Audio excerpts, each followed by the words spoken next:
Halo para pembelajar sejarah Indonesia di mana saja berada.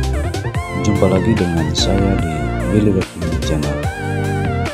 Kali ini kita akan mempelajari materi sejarah Indonesia untuk SMA kelas 10 tentang Islamisasi dan silang budaya di Nusantara.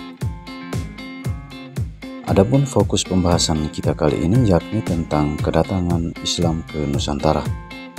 Bagaimana proses kedatangannya? Teori-teori apa saja tentang masuknya Islam ke Nusantara? Berikut pembahasannya. Gambar peta berikut memperlihatkan jalur masuknya Islam ke Nusantara yang kemudian melahirkan sebuah interaksi antara ajaran Islam dengan penduduk Nusantara. Masuknya Islam di Indonesia pada abad ke-5 tidak bisa dipisahkan dari sejarah perdagangan dan pelayaran antar benua yang berlangsung pada masa itu. Meskipun demikian, para ahli masih bersilang pendapat tentang bagaimana proses masuknya budaya dan agama Islam tersebut. Ada beberapa teori yang berkembang dan disertai dengan fakta-fakta pendukungnya. Yang pertama, teori Gujarat. Tokoh-tokoh yang mendukung teori ini adalah para ilmuwan Belanda seperti J. P. Nepel dan Snoep Boergrond yang mengatakan bahwa pembawa agama Islam ke Indonesia ialah orang-orang Arab yang sudah lama tinggal di Gujarat, India. Menurut mereka, Islam masuk ke Indonesia sejak awal abad ke-13 Masehi bersama dengan hubungan dagang yang telah terjalin antara masyarakat Nusantara dengan para pedagang Gujarat. Teori Gujarat ini didukung oleh beberapa bukti. Yang pertama, batu nisan Sultan Samudra Pasai Malik Al-Saleh dan batu nisan Syekh Maulana Malik Ibrahim di Gresik memiliki kesamaan dengan batu nisan yang berada di Cambai, India.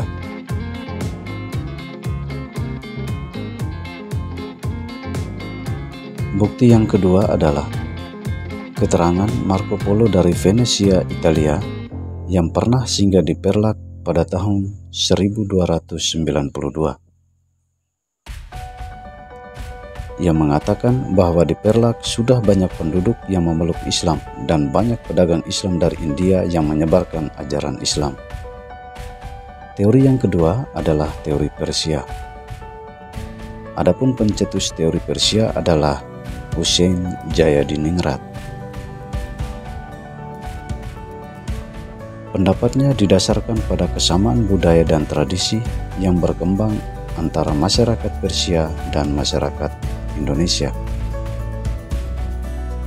Teori ini didukung adanya beberapa bukti. Bukti yang pertama adalah peringatan 10 Muharram atau Asyura atas meninggalnya Hasan dan Hussein, cucu Nabi Muhammad, yang sangat dijunjung oleh orang Syiah Islam Iran. Di Sumatera Barat, peringatan itu disebut dengan upacara tabuik atau tabut, sedangkan di Pulau Jawa ditandai dengan pembuatan bubur syuro. Bukti yang kedua, adanya kesamaan ajaran Sufi dan penggunaan istilah Persia untuk mengeja huruf Arab.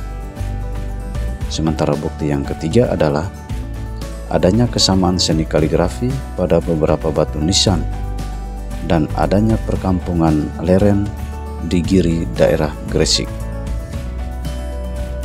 Teori yang ketiga adalah teori Mekah. Teori Mekah atau teori Arab menyatakan bahwa proses masuknya Islam di Indonesia berlangsung sejak abad ke-7 Masehi. Islam dibawa para musafir Arab atau Mesir yang memiliki semangat untuk menyebarkan Islam ke seluruh belahan dunia. Adapun tokoh-tokoh yang mendukung teori ini antara lain Van Leur, Anthony H. Jones, T.W. Arnold, Buya Hamka, Naquib Al-Atas, Kaiser, dan M. Yunus Jamil. Teori ini didukung dengan 3 bukti utama.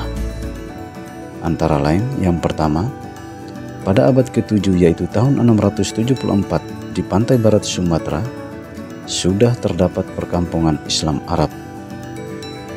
Bukti yang kedua, kerajaan Samudra Pasai menganut aliran mazhab Syafi'i, di mana pengaruh mazhab Syafi'i terbesar pada waktu itu adalah Mesir dan Arab, sedangkan Gujarat India adalah penganut mazhab Hanafi. Bukti yang ketiga, adanya penggunaan gelar Al-Malik pada raja-raja Samudra Pasai yang hanya lazim ditemui pada budaya Islam di Mesir. Teori yang keempat adalah teori Cina. Teori Cina dicetuskan oleh Slamet Mulyana dan Sumanto Al-Qurtubi.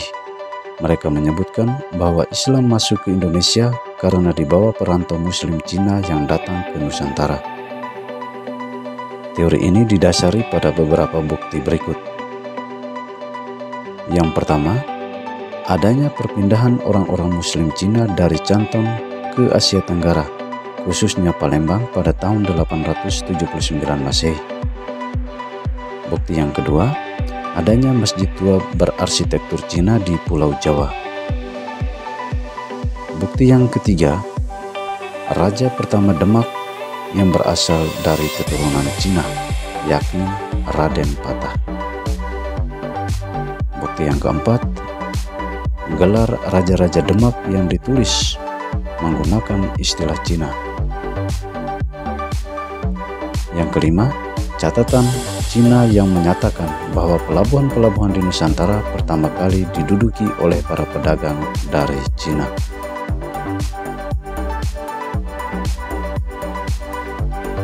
Para pembelajar sejarah Indonesia sekalian, pada dasarnya semua teori tersebut masing-masing memiliki kelemahan dan kelebihan tersendiri.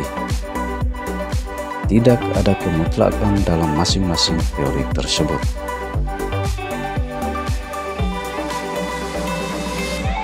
Namun hal yang pasti adalah kedatangan Islam ke Nusantara tidak berasal dari satu tempat dan tidak dalam waktu yang bersamaan. Demikian pembahasan kita kali ini. Sampai jumpa pada pembahasan dalam video berikutnya. Terima kasih. Salam sejarah Indonesia.